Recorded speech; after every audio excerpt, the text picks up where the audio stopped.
நீங்க பார்த்துட்டு இருக்கிறது ஜேஎஃப் சோன். நான் உங்க ஜெயஷ்மா. ஃபர்ஸ்ட் இந்த வீடியோல என்ன பார்க்க போறோங்கிறத சொல்லிடுறேன், நோட் பண்ணிக்கோங்க.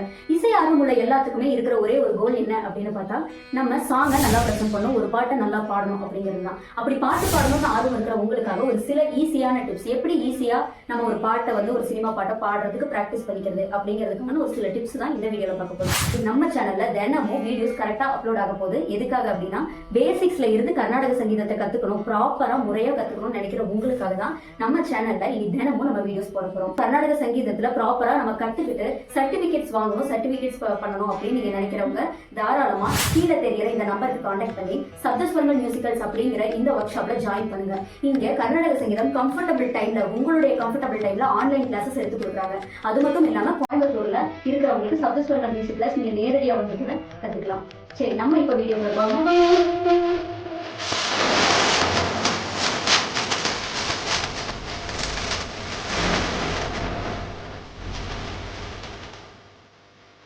ஃபர்ஸ்ட் டிப் என்னன்னு பார்ப்போமா? கர்நாடக சங்கீதத்துல பொதுவா ஒரு விஷயம் சொல்லுவாங்க, ஸ்ருதி மாதா லயம் பிதா அப்படின்னு. லயம் அப்படின்னா தாளம். இந்த ரெண்டும் மாதா பிதா அப்படின்னு சொல்லுவாங்க. ஒருத்தருடைய லைஃப்ல எப்படி அப்பா அம்மா ரொம்ப இம்பார்ட்டன்ட்டோ அதே மாதிரி இசைக்கு ஸ்ருதியும் தாளமும் ரொம்பவே இம்பார்ட்டன்ட். இந்த ஸ்ருதி தாளம் ரெண்டுமே இல்லாம நம்ம ஒரு இசையை வந்து கன்வே பண்ணவே முடியாது. அப்படி பண்ணா அது நல்லாவும் இருக்காது.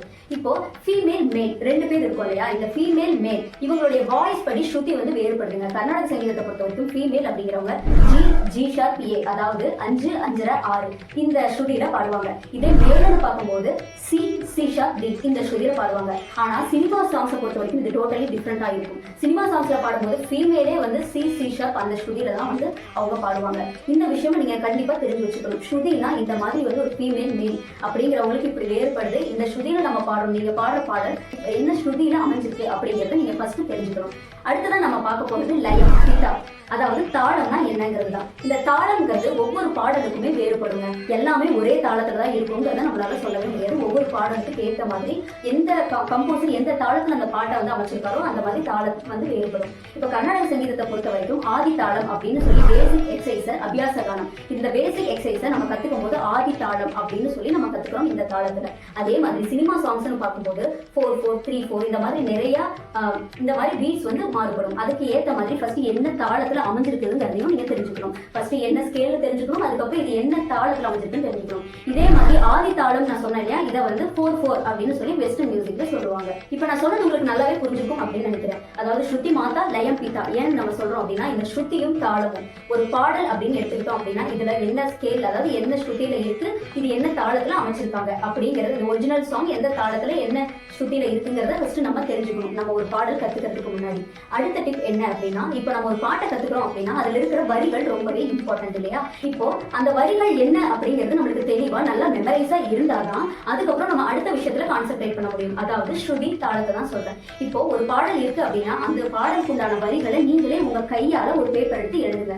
அதுக்கு முன்னாடி நீங்க எந்த பாட்டை பாடணும்னு நினைக்கிறீங்களோ அந்த பாட்டை ஒரு தடவைக்கு 100 தடவை நீங்க எத்தனை தடவை கேட்டாலும் இல்ல அத்தனை தடவை அதை வந்து சும்மா உட்கார்ந்து இருக்கும் போது நீங்க ஹெட்செட் போட்டோ இல்ல ஒரு இயர்போன் போட்டோ அந்த பாடலை வந்து கேட்டுக்கிட்டே இருக்கணும். அதாவது உங்க காதுக்கு வேலை கொடுக்கணும். அந்த பாடல்ல உள்ள சில நுணுக்கங்கள் என்னென்ன, இப்போ ஒரு பாடல் உள்ள வரிகள்ல என்ன எமோஷன்ஸ் இருக்கும் அந்த எமோஷன்ஸ் சிங்கர்ஸ் அவங்களுடைய குரல்ல கொடுத்துருப்பாங்க.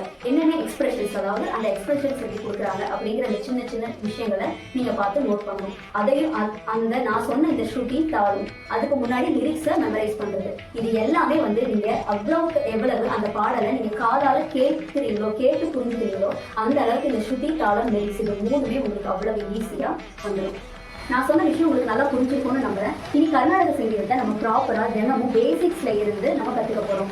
அது மட்டும் இல்லாம தனியா நீங்க வந்து செப்பரேட்டா கத்துக்கணும் அப்படின்னு விருப்பப்பட்டீங்கன்னா கீழே இருக்கிற நம்பருக்கு கான்டாக்ட் பண்ணி சப்தஸ்வரங்கள் மியூசிக்கல்ஸ் இந்த ஒர்க் ஷாப்ல ஜாயின் பண்ணிக்கோங்க. நீங்க இருந்த இடத்துல இருந்தே உங்க கம்ஃபர்டபுள் டைம்ல கர்நாடக சங்கீதத்தை ப்ராப்பரா கத்துக்கவும் முடியும். கர்நாடக சங்கீதத்துல நீங்க கவர்மெண்ட் அப்ரூவ்ட் சர்டிபிகேட்ஸும் உங்களால வாங்கிக்க முடியும். சீக்கிரமா இன்னும் வெயிட் ஏன் பண்ணிட்டு இருக்கீங்க? சீக்கிரமா இந்த சப்தஸ்வரங்கள் மியூசிக்கல்ஸ் இந்த ஒர்க் ஷாப்ல ஜாயின் பண்ணி நீங்களும் உங்களுடைய கர்நாடக சங்கீத இசை பயணத்தை தொடருங்க.